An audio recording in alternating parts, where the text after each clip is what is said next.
yang dikasihi Tuhan, saya kira saat ini saudara sangat akrab dengan informasi-informasi tentang pilkada yang akan dilakukan secara serentak. Apa yang saudara pelajari dalam hal pilkada ini?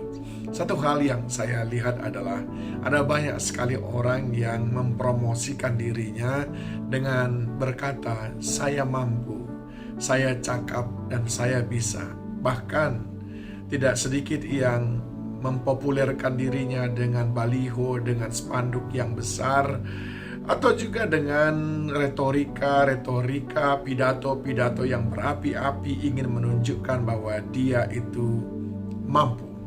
Saya tentu tidak menentang hal itu karena itu dilindungi oleh undang-undang. Tetapi izinkan saya sebagai hamba Tuhan menyampaikannya, menyorotinya dari perspektif Alkitab. Apa kata Alkitab? Alkitab berkata dalam Roma pasal yang ke-11 ayat yang ke-25, jangan kamu menganggap dirimu pandai. Begitu juga diulang kembali dalam ayat yang ke Roma 12 ayat yang ke-16, jangan menganggap dirimu pandai. Nah, saudaraku yang dikasihi Tuhan, hal ini sangat ditentang oleh Allah ketika ada orang-orang yang menganggap dirinya pandai.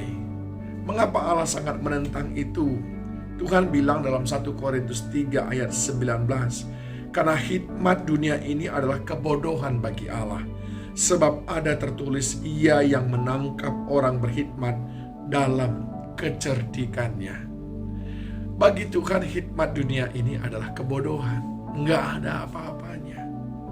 Seorang hamba Tuhan yang besar pernah terperangkap dalam pola pikir demikian, yaitu mengandalkan hikmat-hikmat dunia ini. Mari kita lihat dalam Kisah Para Rasul pasal yang ke-7, saudaraku.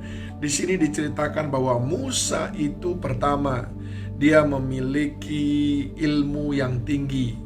Waktu itu ilmu dari Mesir adalah ilmu yang paling tinggi. Yang kedua, dia memiliki kuasa. Yang ketiga, dia fasih lidah atau memiliki keterampilan, dia sudah terlatih. Dan yang keempat, dia sudah dewasa, umurnya sudah cukup. Bukankah semuanya kelihatan sudah oke yang ada pada Musa? Tapi Tuhan berkata tidak. Apa yang Tuhan lakukan atas Musa? Yang pertama, Tuhan kirim Musa ke Universitas Padang Gurun. Tuhan berkata, engkau mau menjadi pemimpin, engkau mau menjadi orang yang aku pakai, engkau mau menjadi orang yang aku percaya, ayo. Satu, ikuti dulu proses yang aku lakukan. Ikuti semuanya itu. Apa hasilnya saudaraku? 40 tahun tambah. Bagi kita usia 40 tahun sudah cukup. Bagi Tuhan, no. Ayo tambah 40 tahun lagi. 80 tahun. Baru Musa bisa menjadi pemimpin pilihan Tuhan.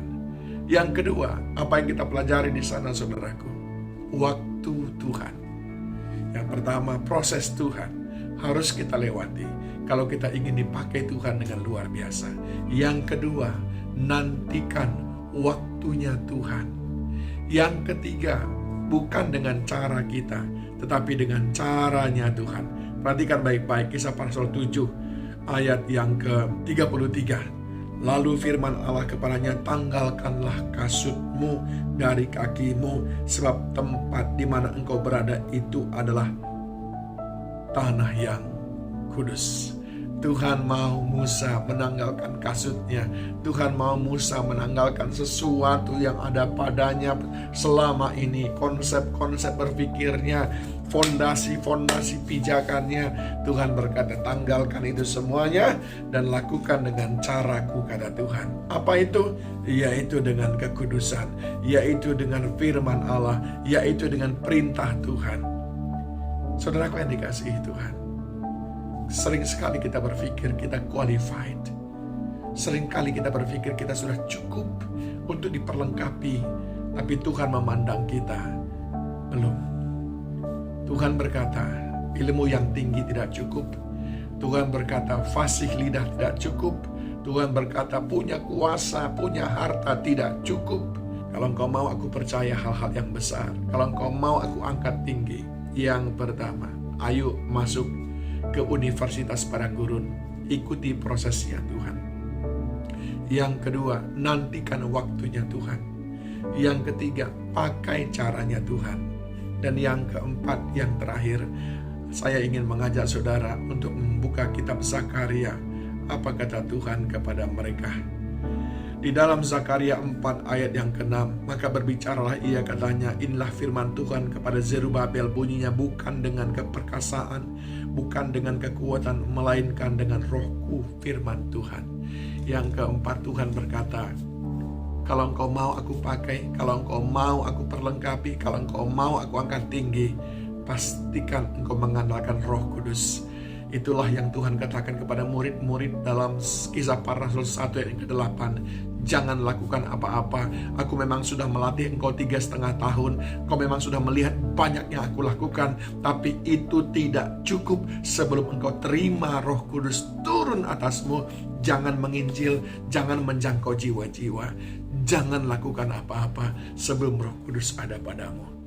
Tuhan Yesus memberkati saudara.